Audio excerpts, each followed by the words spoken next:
और मेरे प्यारे दोस्तों, मैं वैभव एक बार फिर से आप सबका स्वागत करता हूं आपके अपने ऑनलाइन प्लेटफॉर्म एग्जाम स्टडी पर। आप सभी मेरे भाई बहनों का बहुत बहुत स्वागत है। अगर आप लोग TET, C TET, S TET, B TET या फिर डीएसएसबी, केवीएस, एनवीएस या फिर किसी भी शिक्षक भर्ती परीक्षा की तैयारी कर रहे हैं तो 2025 के लिए तो आपके लिए यह सेशन बहुत ही महत्वपूर्ण होने वाला है। जितने मेरे भाई बहन जुड़ते चल रहे हैं सभी लोग जल्दी से सेशन को लाइक कर दीजिएगा, शेयर कर दीजिएगा। चैनल पर पहली बार होंगे तो चैनल को सब्सक्राइब कर लीजिएगा। चलिए शुरू करते हैं इसी के साथ आज की क्लास को।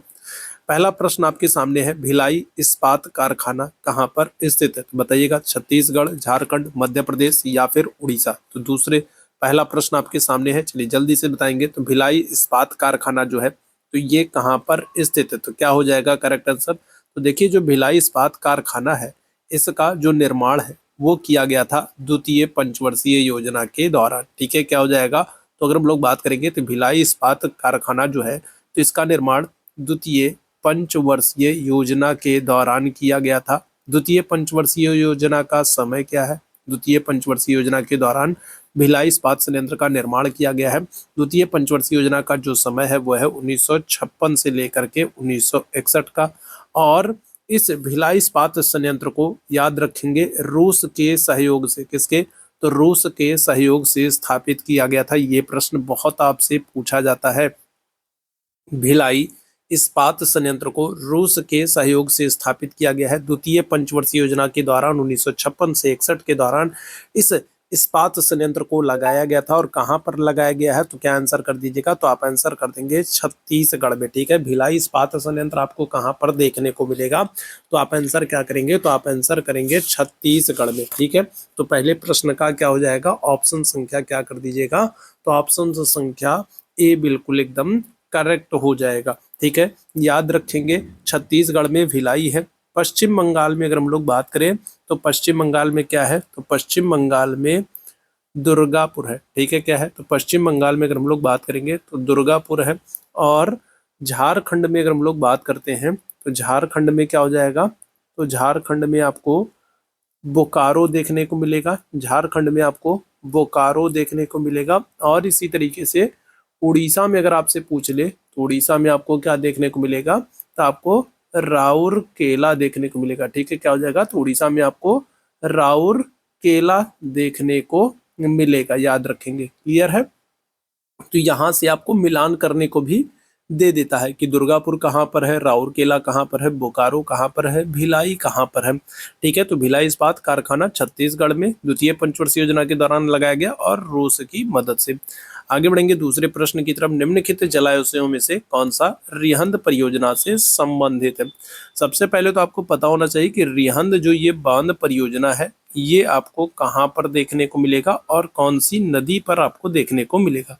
तो रिहंद परियोजना जो है तो ये रिहंद नदी पर आपको देखने को मिलेगा। रिहंद परियोजना कौन सी नदी पर? रिहंद नदी पर देखने को मिलेगा।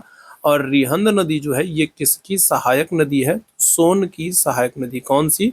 तो सोन की सहायक नदी है रिहंद नदी। और रिहंद नदी पर आपको रिहंद बांध परियोजना देखने को मिलेगी। ठीक है, सोन की सहायक नदी है रिहंद नदी। और रिहंद नदी पर आपको क्या हो जाएगा? तो रिहंद परियोजना देखने को मिलेगी। और ये आपको कहाँ पर? तो ये आपको उत्तर प्रदेश के सोनभद्र जिले में। ठीक है, कहाँ पर? तो उत्तर प्रदेश के सोनभद्र जिले में ये परियोजना है। रिहंद बांध परियोजना जो है ये आपको उत्तर प्रदेश के सोनभद्र जिले में देखने को मिलेगी। और जो ये रिहंद बांध परियोजना है ना, तो इस रिहंद बांध परियोजना के पीछे एक कृत्रिम झील बनी है। ठीक है, क्या हुआ है? तो एक कृत्रिम झील का निर्माण हुआ है। और इस कृत्रिम झील को क्या कहते हैं? तो गोविंद वल्लभ पंत सागर झील कहते हैं। ठीक है, जैसे मान लीजिए ये नदी है तो नदी के जल को रोक करके जब हम यहाँ पर डैम बनाते हैं तो क्या होता है? जब यहाँ पर नदी के जल को रोकेंगे तो नदी का जल यहाँ पर इकट्ठा होने लगेगा। और जब यहाँ पर इकट्ठा होने लगेगा तो यहाँ पर एक कृत्रिम झील बन जाती है। उसी तरीके से रिहंद बांध परियोजना के पीछे भी एक कृत्रिम झील बन गई है जिसका नाम क्या है? जिसका नाम है गोविंद वल्लभ पंत सागर झील। ये आपको कहाँ पर? उत्तर प्रदेश के सोनभद्र जिले में देखने को मिलेगी। रिहंद नदी पर यह झील बनी है। और रिहंद नदी किसकी सहायक नदी है?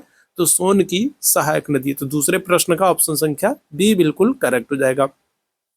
ठीक है, आगे बढ़ेंगे। सिपकिला दर्रा किस राज्य में स्थित है? तो जम्मू एंड कश्मीर, उत्तराखंड, सिक्किम या फिर हिमाचल प्रदेश। तीसरे प्रश्न का सभी लोग आंसर करेंगे, जल्दी से बताएंगे क्या हो जाएगा।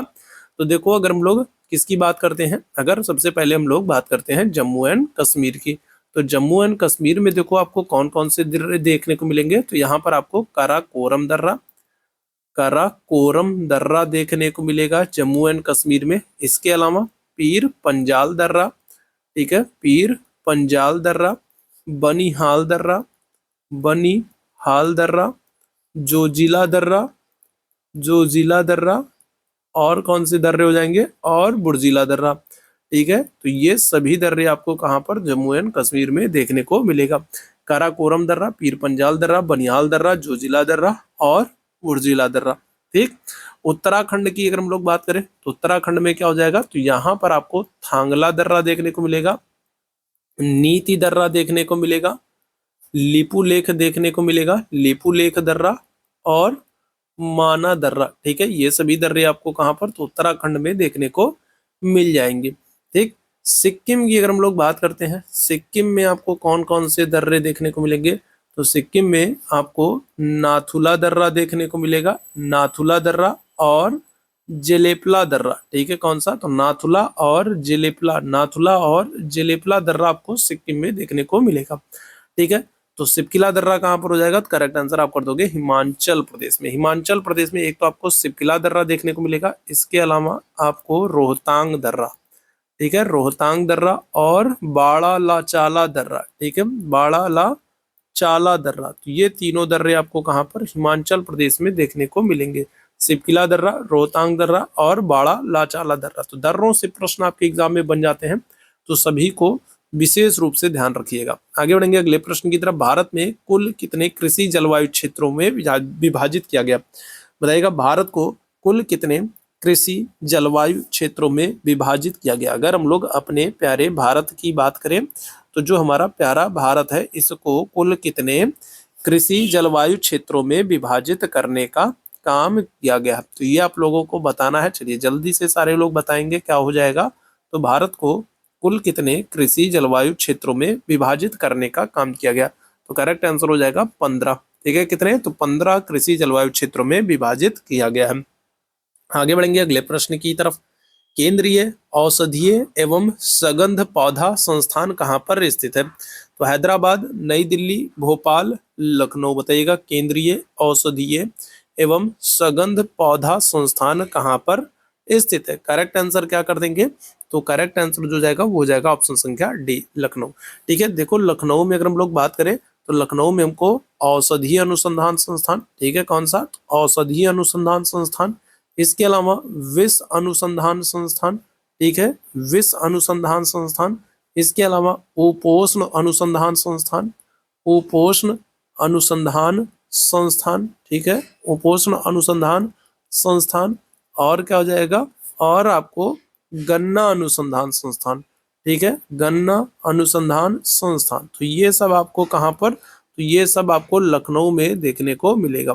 औषधीय अनुसंधान संस्थान, विष अनुसंधान संस्थान, उपोष्ण अनुसंधान संस्थान, गन्ना अनुसंधान संस्थान, औषधीय एवं सगंध पौधा संस्थान, ये सब आपको कहाँ पर, लखनऊ में देखने को मिलेगा। ऑप्शन संख्या डी आंसर करिएगा। ठीक है, आगे बढ़ेंगे अगले प्रश्न की तरफ। केंद्रीय खाद्य प्रौद्योगिकी अनुसंधान संस्थान कहाँ पर स्थित है, नई दिल्ली, इलाहाबाद, मैसूर, लखनऊ। बताइएगा क्या हो जाएगा, क्या आंसर करेंगे। केंद्रीय खाद्य प्रौद्योगिकी अनुसंधान संस्थान कहाँ पर स्थित है, क्या होगा, करेक्ट आंसर कर देंगे ऑप्शन संख्या सी, मैसूर में। ठीक है, कहाँ पर, तो मैसूर आपका करेक्ट आंसर हो जाएगा। ठीक है, चलिए नई दिल्ली में अगर हम लोग बात करेंगे, तो नई दिल्ली में आपको क्या हो जाएगा, तो नई दिल्ली में आपको मौसम विज्ञान संस्थान देखने को मिलेगा। नई दिल्ली में आपको मौसम विज्ञान संस्थान देखने को मिलेगा, याद रखिएंगे।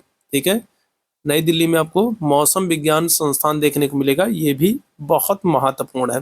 ठीक है, लखनऊ की तो हम लोग बात कर ही चुके हैं। ठीक है, आगे बढ़ेंगे अगले प्रश्न की तरफ। भारत में कपास की खेती के लिए आदर्श मिट्टी कौन सी है, बताइएगा। तो कपास की खेती, तो देखो अगर आपसे भारत में पूछा जाए, अगर अपने प्यारे भारत के संदर्भ में आपसे पूछ लिया जाए, तो याद रखेंगे जो कपास की मिट्टी है, कपास की जो खेती है, तो कपास की खेती इस वाले क्षेत्र में भारत में सबसे अधिक बड़े पैमाने पर होती है। भारत में जो ये वाला क्षेत्र है, इस वाले क्षेत्र में क्या हो जाएगा, इस वाले क्षेत्र में भारत में सबसे अधिक क्षेत्र पर क्या होती है, कपास की खेती होती है। ठीक है, कपास की खेती के लिए जो महत्वपूर्ण मिट्टी होती है वो होती है काली मिट्टी। काली मिट्टी को क्या करते हैं, तो इसको रेगूर भी कहा जाता है, इसी को करेल मिट्टी भी कहा जाता है, इसी को कपासीय मिट्टी भी कहा जाता है। ठीक है, कपासीय क्योंकि कपास की खेती के लिए महत्वपूर्ण होती है। इनका निर्माण ज्वालामुखी चट्टानों से होता है, इसलिए लावा मिट्टी या ज्वालामुखी मिट्टी भी कहते हैं। काली मिट्टी को लावा मिट्टी या ज्वालामुखी मिट्टी भी कहते हैं, रेगूर मिट्टी भी कहते हैं, करेल मिट्टी भी कहते हैं, स्वतः जोताई वाली मिट्टी भी कहते हैं। स्वतः जोताई वाली मिट्टी भी कहा जाता है किसको, काली मिट्टी को स्वतः जोताई वाली मिट्टी भी कहा जाता है। और याद रखेंगे जो काली मिट्टी है इसमें जल धारण करने की क्षमता सबसे अधिक होती है। ठीक है, क्या होता है, तो जल धारण करने की क्षमता सबसे अधिक किस में होती है, तो जल धारण करने की क्षमता सबसे अधिक काली मिट्टी में होती है। याद रखेंगे, ऑप्शन संख्या क्या करेंगे, सी आंसर करिएगा। आगे बढ़ेंगे अगले प्रश्न की तरफ। धान का खैरा रोग किस तत्व की कमी से होता है। धान का खैरा रोग तो कौन से तत्व की कमी से होता है, नाइट्रोजन, लोहा, जिंक या फिर पोटास, क्या आंसर करिएगा। चलिए जल्दी से बताएंगे, तो करेक्ट आंसर हो जाएगा ऑप्शन संख्या सी। ठीक है, जिंक की कमी से होगा। आपसे डायरेक्ट ये भी पूछा जा सकता है कि खैरा रोग किस फसल से संबंधित या किस फसल में खैरा रोग होता है, आपसे ये भी पूछा जा सकता है। तो आपको याद रखना है धान में होता है खैरा रोग, और किसकी कमी से, तो जिंक की कमी से होता है। ऑप्शन संख्या क्या करेंगे, सी आंसर करिएगा। ठीक है, आगे बढ़ेंगे। खरीफ की फसल कौन सी है बताइएगा, तो गेहूं, धान, आलू, चना, क्या हो जाएगा, चलो जल्दी से बताएंगे। खरीफ की फसल आपसे पूछ रहा है, जल्दी से बताइएगा क्या हो जाएगा। तो खरीफ की फसल की अगर हम लोग बात करेंगे तो क्या क्या हो जाएगा, तो ज्वार हो जाएगा, ठीक है, बाजरा हो जाएगा, ज्वार हो जाएगा, बाजरा हो जाएगा, मूंग हो जाएगा, ठीक है, इसके अलावा गन्ना और मूंगफली भी हो जाएगा। ठीक है, क्या हो जाएगा, गन्ना और मूंगफली भी हो जाएगा। और क्या होगा, तो और अगर हम लोग बात करेंगे खरीफ की फसल में, तो खरीफ की फसल में धान भी हो जाएगा। ठीक है, क्या हो जाएगा, तो धान हो जाएगा। याद रखेंगे ये सब किसकी, खरीफ की फसल है। क्लियर है। अच्छा, इसके अलावा अगर हम लोग बात करें गेहूं की, बात करें, गेहूं हो गया, जौ हो गया, चना हो गया, ठीक है, सरसों हो गया, ठीक है, गेहूं, जौ, चना, सरसों अगर हम लोग बात करेंगे, ठीक है, तो ये सब किसकी, तो ये सब रवि की फसल है। याद रखेंगे किसकी, तो ये सब रवि की फसल है। ठीक है, याद रखिएगा। तो यहाँ पर ऑप्शन संख्या क्या हो जाएगा, बी हो जाएगा, धान। धान जो है ये खरीफ की फसल है। आगे बढ़ेंगे अगले प्रश्न की तरफ। प्रमाणित बीज के थैली पर लगे टैग का रंग क्या होता है। जो बीज की थैलियां होती हैं उनको प्रमाणित करने के लिए उस पर एक टैग लगाया जाता है। तो जो टैग लगाया जाता है वो किस रंग का होता है, ये आपको बताना है। ठीक है, जो बीज की थैलियां होती हैं तो उनको प्रमाणित करने के लिए उनके ऊपर एक टैग लगाया जाता है कि भाई ये सही वाली या असली वाली बीज की थैलियां है। तो प्रमाणित करने के लिए एक टैग लगता है, और वो किस रंग का होता है, नीले रंग का, सफेद रंग का, लाल रंग का या पीले रंग का, क्या आंसर करिएगा, तो नीले रंग का लगता है। ठीक है, कौन से रंग का, तो नीले रंग का टैग लगा होता है। ऑप्शन संख्या ए बिल्कुल करेक्ट हो जाएगा। आगे बढ़ेंगे अगले प्रश्न की तरफ। अगले प्रश्न का आंसर करिएगा, कौन सी नदी है जो भ्रंश घाटी से होकर के बहती है। देखो भ्रंश घाटी को ही हम लोग और क्या करते हैं, तो इसी को हम लोग दरार घाटी भी कहते हैं। ठीक है, क्या करते हैं, इसी को दरार घाटी भी कहते हैं, इसी को क्या करते हैं, इसी को रिफ्ट वैली भी कहते हैं। ठीक है, क्या करते हैं, तो इसी को रिफ्ट वैली भी कहते हैं, इसी को दरार घाटी भी कहते हैं, इसी को क्या करते हैं, भ्रंश घाटी भी कहते हैं। ठीक है, रिफ्ट वैली, दरार घाटी या भ्रंश घाटी कहते हैं। ठीक है, अच्छा यहाँ पर अगर हम लोग बात करेंगे, ठीक है, तो कौन सी नदी है, तो गंगा, नर्मदा, कावेरी या फिर महानदी, क्या आंसर करिएगा, तो करेक्ट आंसर कर दिएगा नर्मदा।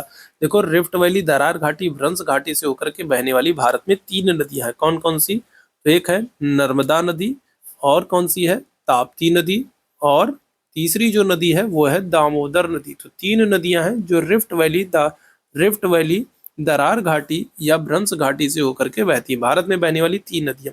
अगर आपसे पूछा जाए कि अरब सागर की तरफ बहने वाली कौन कौन सी नदियां हैं, तो अरब सागर की तरफ बहने वाली नदियां हैं नर्मदा और ताप्ती। ठीक है, कौन सी हैं, तो नर्मदा और ताप्ती, ये अरब सागर की तरफ होकर बहने वाली, दरार घाटी से होकर बहने वाली नदियां। वहीं बंगाल की खाड़ी की तरफ अगर आपसे पूछा जाए तो आप कहोगे दामोदर नदी जो है वो बंगाल की खाड़ी की तरफ रिफ्ट वैली, दरार घाटी, भ्रंश घाटी से होकर बहने वाली नदी है।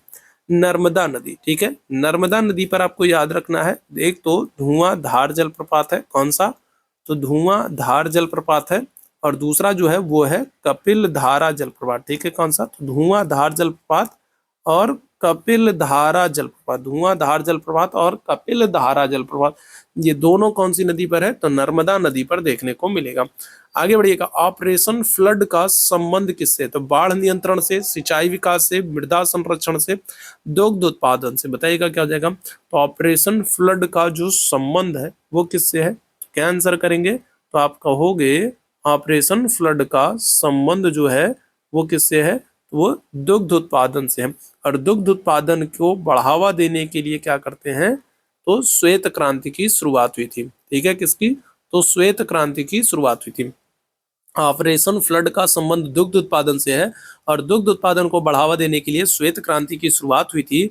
और इस श्वेत क्रांति के जनक कौन माने जाते हैं, तो आप आंसर करोगे वर्गीस कुरियन को, ठीक है। किसको, तो वर्गीस कुरियन को आप आंसर करोगे। वर्गीस कुरियन जो है वो श्वेत क्रांति के जनक माने जाते हैं और इनका जन्म दिवस 26 नवंबर को राष्ट्रीय दुग्ध दिवस के रूप में मनाया जाता है, ठीक है। क्या करते हैं, तो इनका जन्म दिवस 26 नवंबर राष्ट्रीय दुग्ध दिवस के रूप में मनाया जाता है, आपको याद होगा, ठीक है।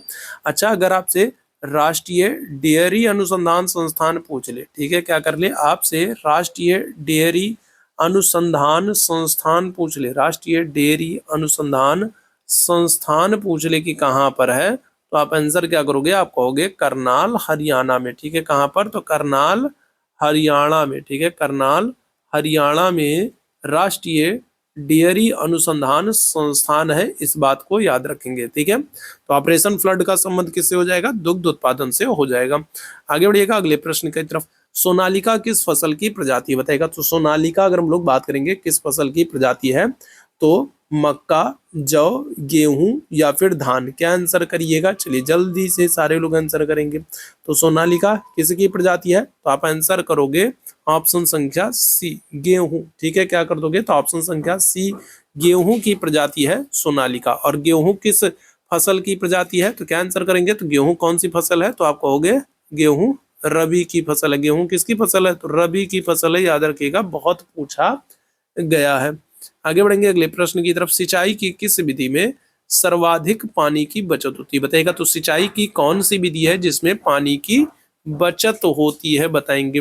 तो टपक सिंचाई विधि, कूड सिंचाई विधि, छल्ला विधि, प्रवाह विधि, तो कौन सी सिंचाई की विधि है जिसमें पानी की बचत होती है, क्या आंसर करिएगा, तो आप आंसर करेंगे टपक सिंचाई विधि, ठीक है। क्या हो जाएगा, तो टपक सिंचाई विधि जो है तो इसमें पानी की सबसे ज्यादा बचत होती है, ठीक। आगे बढ़ेंगे अगले प्रश्न की तरफ। अल्फांसो एक प्रचलित किस्म है बताइएगा, तो अल्फांसो किसकी प्रजाति है, अल्फांसो किस फल की एक प्रसिद्ध और प्रचलित प्रजाति है, नाशपाती, केला, आम या फिर सेब, क्या आंसर करिएगा, चलिए जल्दी से सारे लोग बताएंगे। तो करेक्ट आंसर हो जाएगा अल्फांसो जो है ये आम की एक प्रचलित प्रजाति है, ठीक है। किसकी, आम की, अल्फांसो आम, ठीक है। ऑप्शन संख्या सी आंसर कर देंगे। आगे बढ़ेंगे अगले प्रश्न की तरफ।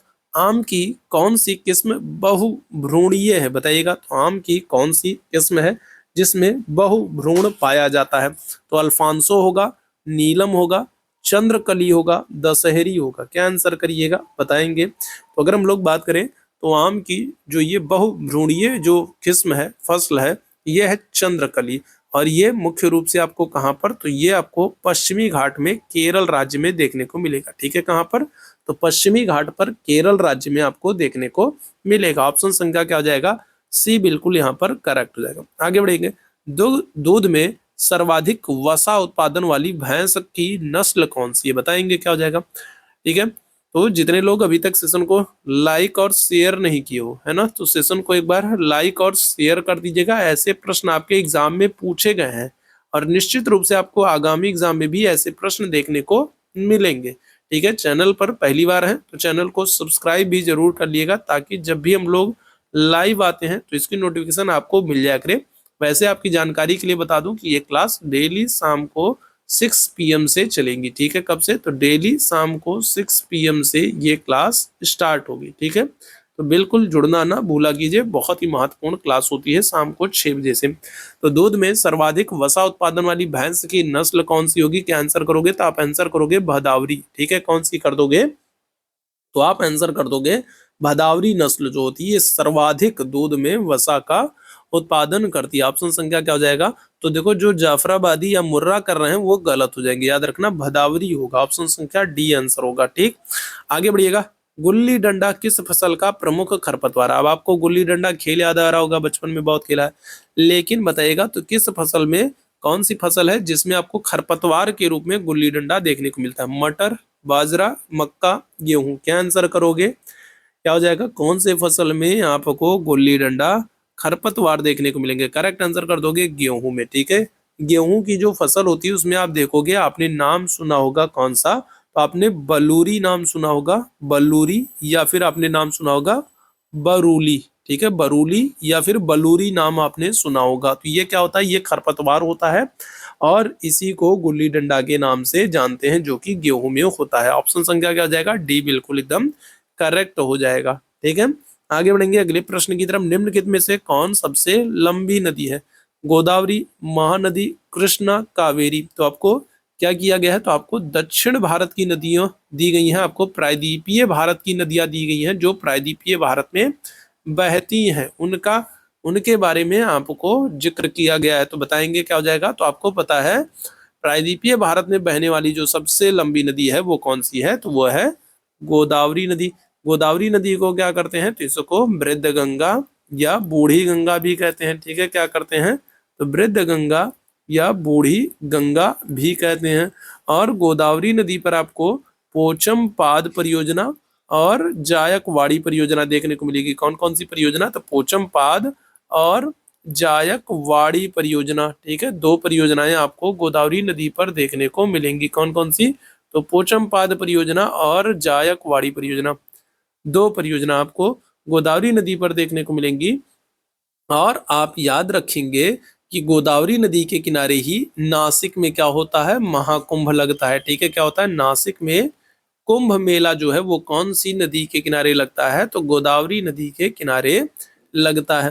ठीक है, तो गोदावरी नदी जो है वो दक्षिण भारत की सबसे लंबी नदी है, प्रायद्वीपीय भारत की सबसे लंबी नदी है। आगे बढ़ेंगे अगले प्रश्न की तरफ। भारत में सबसे अधिक अभ्रक उत्पादन वाला क्षेत्र कौन सा? बताइएगा क्या हो जाएगा? तो देखो, अगर हम लोग बात करें तो भारत में, अगर हम लोग बात करें तो भारत में जो इस तरफ जो आपको पूर्वी घाट वाला क्षेत्र जो है, ये आपको जो ये वाला क्षेत्र जो देखने को मिलेगा, तो इस वाले क्षेत्र में अभ्रक का उत्पादन बहुत अधिक होता है। तो बालाघाट और छिंदवाड़ा ये तो नहीं होगा, उदयपुर, अजमेर और अलवर ये नहीं होगा, हजारीबाग, गया और मुंगेर तो ये आपको इस क्षेत्र में देखने को मिलेगा। तो क्या आंसर कर दोगे? ऑप्शन संख्या सी कर दोगे। ठीक है, तो भारत में सबसे अधिक अभ्रक का जो उत्पादन है वो बिहार में हजारीबाग हो गया, गया हो गया, मुंगेर हो गया, तो ये सारे जो क्षेत्र हैं, तो यहाँ पर क्या हो रहा है? यहाँ पर ठीक है अभ्रक का उत्पादन बहुत अधिक हो रहा है। ठीक है, ऑप्शन संख्या क्या कर दोगे? तो सी वाला आंसर कर दीजिएगा। एक आगे बढ़ेंगे। कोयले का सर्वाधिक उत्पादन, सर्वाधिक उपयोग होता है। देखो, अगर कोयले का सर्वाधिक उत्पादन आपसे पूछे कि ठीक है कोयले का सबसे अधिक उत्पादन कौन सा देश करता है, कोयले का सबसे अधिक उत्पादन कौन सा देश करेगा? तो आप आंसर करोगे चीन करता है। ठीक है, कोयले का सबसे ज्यादा उत्पादन चीन करता है। कोयले का सबसे ज्यादा उपयोग कहाँ पर होता है? ऊर्जा उत्पादन में, लोहा एवं इस्पात संयंत्रों में, रेलवे में, या फिर वाष्पीय जहाजों में।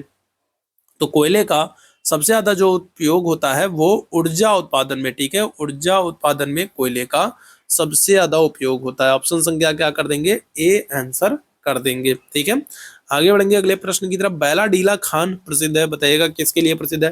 तो सबसे पहले पता होना चाहिए आपको बैलाडीला खान है कहाँ पर? तो ये है छत्तीसगढ़ में। ठीक है, बैलाडीला की खान कहाँ पर है?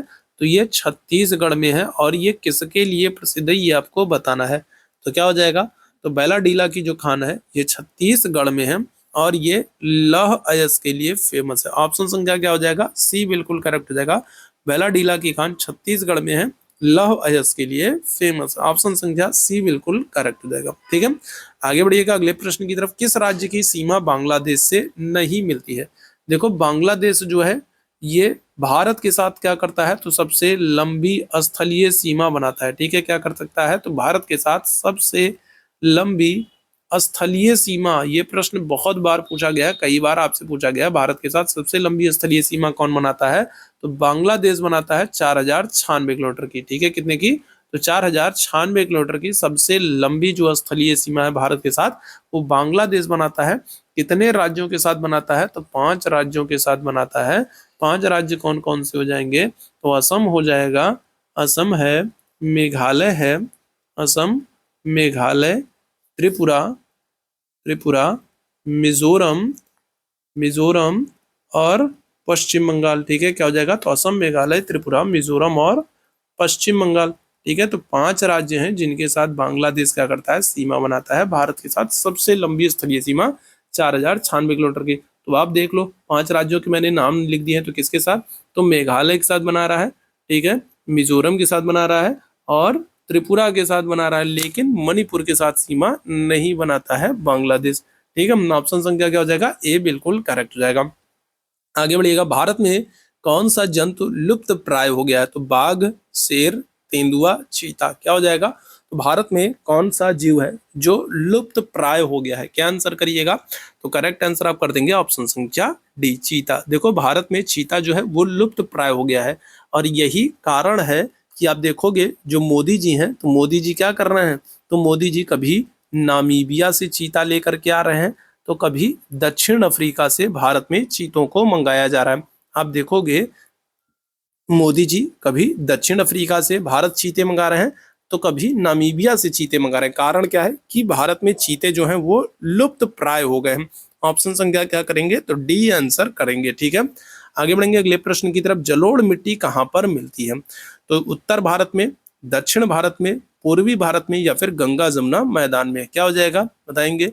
तो देखो, वैसे तो जलोढ़ मिट्टी इन सारे जगहों पर मिलती है। उत्तर भारत में भी मिलेगी, दक्षिण भारत में भी आपको थोड़े बहुत क्षेत्रों पे मिलेगी, पूर्वी भारत में भी आपको जो ब्रह्मपुत्र नदी वाला क्षेत्र वहां पर भी मिलेगी और गंगा जमुना मैदानों में भी मिलेगी। लेकिन अब चारों ऑप्शन चारों जगहों पर मिल रहे। अब अगर हम लोग बात करें सबसे ज्यादा कहाँ पर मिलेगी, तो सबसे ज्यादा आपको मिलेगी गंगा जमुना मैदान। याद रखिएगा, जो गंगा यमुना नदी का जो मैदानी क्षेत्र है, जो उत्तर प्रदेश वाला जो क्षेत्र है, उत्तर प्रदेश बिहार वाला जो क्षेत्र है, वहां पर आपको सबसे ज्यादा जलोढ़ मिट्टी देखने को मिलती है। इसी को हम लोग और क्या करते हैं, इसी को हम लोग दोमट मिट्टी भी कहते हैं। ठीक है, जलोढ़ मिट्टी को हम लोग क्या करते हैं, दोमट मिट्टी भी कहते हैं। और नवीनता के आधार पर 2 भागों में इनको बांट देते हैं। एक होती है खादर, खादर को क्या करते हैं, तो खादर को नई मिट्टी कहा जाता है। खादर क्या होती है, नई मिट्टी होती है। और बांगर अगर हम लोग बात करें, तो बांगर कैसी होती है, तो ये पुरानी मिट्टी होती है। खादर नई मिट्टी, बांगर पुरानी मिट्टी। और अगर आपसे पूछा जाए खादर बांगर किस मिट्टी के प्रारूप हैं, तो आप आंसर क्या करोगे, आप कहोगे जलोढ़ मिट्टी या दोमट मिट्टी के। ठीक है, आगे बढ़ेंगे। कृषि उत्पादन को बढ़ाने के लिए क्या उपयोगी नहीं, बताइएगा कौन सा एक ऐसा है जो कृषि के उत्पादन को बढ़ाने में मददगार नहीं होता। कृषि में यंत्रीकरण, बिल्कुल ये तो सही है कि आप कृषि करते समय अच्छे अच्छे यंत्रों का इस्तेमाल करते हैं, तो कृषि के उत्पादन में बढ़ावा मिलेगा। तो अच्छे अच्छे यंत्रों का इस्तेमाल करने से कृषि में उत्पादन में बढ़ावा मिलता है, ये तो मददगार है। उर्वरकों के प्रयोग में बढ़ोतरी, आप बहुत सारे उर्वरकों का प्रयोग करते हैं तो भी कृषि उत्पादन में क्या होगा, बढ़ावा मिलेगा। ठीक है, सिंचाई क्षमता, अगर आप सिंचाई अच्छे से करोगे तो भी कृषि उत्पादन में क्या होगा, बढ़ावा मिलेगा। वनों का उन्मूलन, अगर आप जंगलों को काट दोगे, पेड़ों को काटोगे, तो कृषि उत्पादन में बढ़ावा मिलेगा नहीं, ये गलत हो जाएगा। ठीक है, क्या हो जाएगा, तो ये सही नहीं है। ऑप्शन संख्या क्या कर जाएगा, डी हमारा आंसर हो जाएगा। आपको कौन सा सही नहीं है, कौन सा उपयोगी नहीं है आपको बताना था, तो ऑप्शन संख्या डी, वनों का उन्मूलन, ये उपयोगी, ये महत्वपूर्ण नहीं है, हमें वनों का उन्मूलन नहीं करना है। ठीक है, आगे बढ़ेंगे अगले प्रश्न की तरफ। अगले प्रश्न का आंसर करेंगे। पिछले कुछ वर्षों में उत्तर भारत में बाढ़ की घटनाएं बढ़ने लगी हैं, कारण क्या है, नदियों का जलस्तर बढ़ रहा, अधिक भूमि का कृषि में उपयोग हो रहा, वार्षिक वर्षा की मात्रा बढ़ रही है, या फिर नदी के तटीय भागों में वन नष्ट हुए हैं, क्या हो जाएगा। तो उत्तर भारत में अगर हम लोग बाढ़ की घटनाओं के बारे में बात करेंगे, तो सही कारण हो जाएगा कि जो नदी के तटीय क्षेत्र हैं वहां पर वनों को नष्ट करने का काम किया जा रहा है। जब आप जंगलों को साफ कर देंगे तो क्या हो जाएगा, तो फिर बाढ़ तो आना निश्चित हो जाएगी। ठीक है, जो पेड़ होते हैं, जो जंगल होते हैं, वो क्या करते हैं, वो बाढ़ को रोकने का काम कर देते हैं। ठीक है, ध्यान रखिएगा। और जब आप इनको नष्ट करोगे तो क्या होगा, तो बाढ़ की घटनाएं बढ़ेंगी। ऑप्शन संख्या डी हो जाएगा। आगे बढ़ेंगे अगले प्रश्न की तरफ। बिहू नृत्य भारत के किस राज्य से संबंधित है, बताएंगे। तो अंडमान, अरुणाचल प्रदेश, असम या फिर आंध्र प्रदेश। बिहू नृत्य भारत के किस राज्य से संबंधित है, क्या हो जाएगा करेक्ट आंसर, तो आप आंसर कर दोगे असम। ठीक है, क्या कर दोगे, तो असम। बिहू कहो या कटी बिहू कहो, ये दोनों आपको असम में देखने को मिलेगा। असम में आपको काजीरंगा और मानस भी देखने को मिलेगा, जो कि एक सींग वाले गैंडों के लिए प्रसिद्ध है। काजीरंगा और मानस राष्ट्रीय उद्यान आपको देखने को मिलेंगे, जो एक सींग वाले गैंडे के लिए प्रसिद्ध है, याद रखेंगे। ठीक है, किसके लिए, तो एक सींग वाले गैंडों के लिए प्रसिद्ध है काजीरंगा और मानस। ठीक, अच्छा, और ध्यान रखेंगे यहीं पर असम में ही आपको सबसे बड़ा नदी द्वीप आपको देखने को मिलेगा। क्या जगह, सबसे बड़ा नदी द्वीप, जिसका नाम क्या है, जिसका नाम है माजुली। ठीक है, क्या नाम है, जिसका नाम है माजुली। सबसे बड़ा नदी द्वीप जिसका नाम माजुली है, और इसका निर्माण कौन सी नदी करती है, तो ब्रह्मपुत्र नदी करती है। ये भी आपको कहाँ पर, तो ये भी आपको असम में ही देखने को मिलेगा। सबसे बड़ा नदी द्वीप माजुली नदी द्वीप है, जिसका निर्माण ब्रह्मपुत्र नदी कर रही है। ये भी आपको असम में देखने को मिलेगा। ऑप्शन संख्या सी बिल्कुल करेक्ट हो जाएगा। आगे बढ़िएगा। केला और अनानास मुख्यतः कहाँ पर उगाए जाते हैं, बताइएगा। तो केला और अनानास की खेती किन क्षेत्रों में होती है, चलिए जल्दी से सारे लोग आंसर करेंगे, क्या हो जाएगा। तो केला और अनानास की खेती किन क्षेत्रों में होगी, उष्ण कटिबंधीय क्षेत्र, भूमध्य सागरीय क्षेत्र, पहाड़ी क्षेत्र या फिर दलदली क्षेत्र। तो क्या आंसर कर दोगे, तो आप आंसर कर दोगे उष्ण कटिबंधीय क्षेत्रों में। ठीक है, क्या होता है, केले की खेती होती है। ऑप्शन संख्या ए बिल्कुल एकदम करेक्ट हो जाएगा, उष्ण कटिबंधीय क्षेत्र। ठीक है, चलिए आगे बढ़ेंगे अगले प्रश्न की तरफ। और आज के सेशन का आखिरी प्रश्न है, बताइएगा किस प्रकार की भाषा को भारत में सबसे अधिक लोग बोलते हैं, बताएंगे। आज के सेशन का आखिरी प्रश्न है, फटाफट बताइए कौन सी भाषा है जिसको भारत में सबसे अधिक लोग बोलते हैं। चीनी, तिब्बती, भारतीय, आर्य, एस्ट्रो एशियाटिक या फिर द्रविड़, कौन सी भाषा हो जाएगी, तो आप आंसर करोगे ऑप्शन संख्या बी, भारतीय आर्य भाषा जो है ये भारत में सबसे अधिक लोगों के द्वारा बोली जाती है। ऑप्शन संख्या क्या हो जाएगा, तो बी बिल्कुल एकदम करेक्ट हो जाएगा। तो ये ठीक है, तो ये था महत्वपूर्ण सेशन। उम्मीद है सेशन आप लोगों को पसंद आया होगा, तो सेशन को लाइक कीजिएगा, शेयर कीजिएगा, और चैनल पर पहली बार होंगे तो सब्सक्राइब जरूर कर लीजिएगा। अभी के लिए हम लोग बस इतना ही करेंगे। थैंक यू सो मच आप सभी मेरे भाई बहनों को मेरे साथ जुड़ने के लिए। Thank you so much.